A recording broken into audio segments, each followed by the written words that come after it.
So Peter, first round of the World Championship in Mexico, and Vishy's white against Boris Gelfand. Two things here. First of all, Petrov defense was played, and the second thing, Boris Gelfand. What's your opinion about these two things?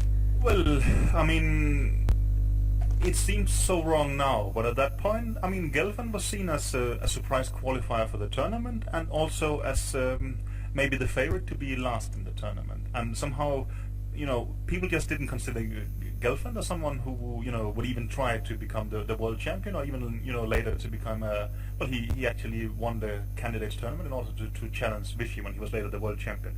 And again, well, he was the oldest player in the tournament, and simply he was just not reckoned as a force in that way. And I mean, age being part of the problem. That sounds completely insane by now when we know history, but well, that was the situation at the time.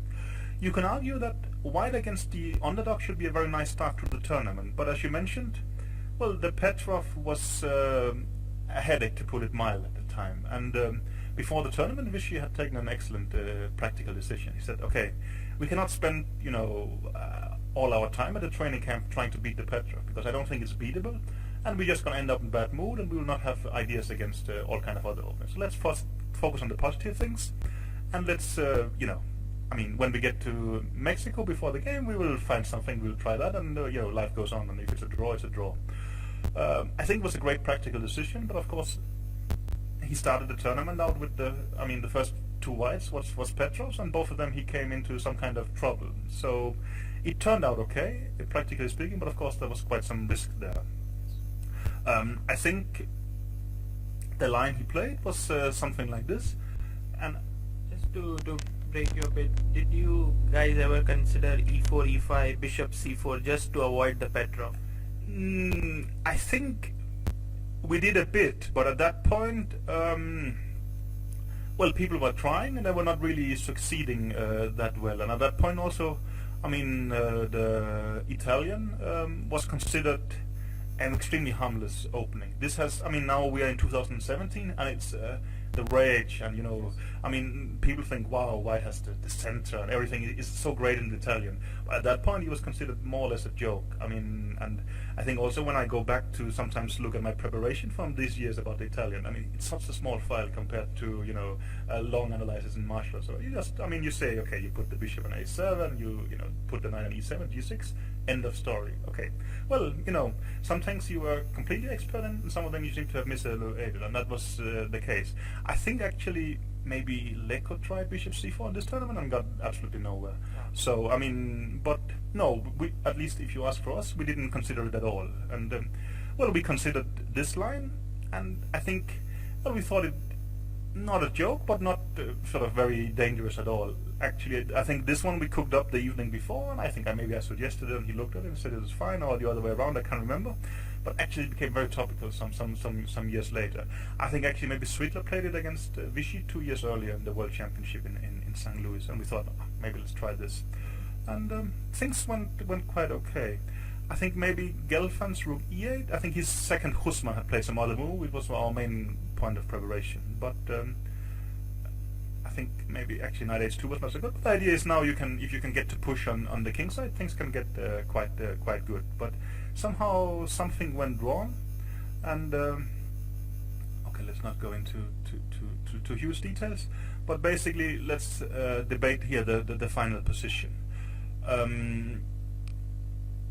Here, well, I was pretty nervous. Also, you look at the engine lines, and it's clear that black is just better. Gelfand took on e1 and offered a draw, but the move rook takes f4 is possible. And if I remember correctly, I think when the players were analyzing afterwards, the point was not, they had not missed rook takes f4. No, they had seen it, and I think they had, I mean, you can maybe even find some video where they discuss it, some lines where you take on f6 and you take on a7, and they have convinced themselves that this was actually okay for white.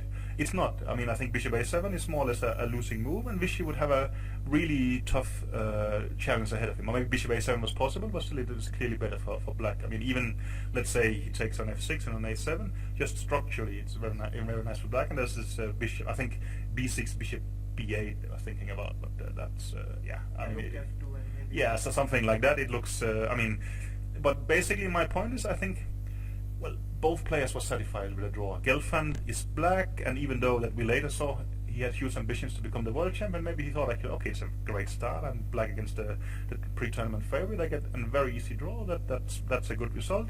And Vishy thought, okay, this has not gone well, so I'm also happy to draw. So I actually had well, you could almost feel that the player somehow wanted to get it into a draw, and then you convince yourself with these lines that bishop a7 is actually possible, and you want it to be possible because then you can get the desired result.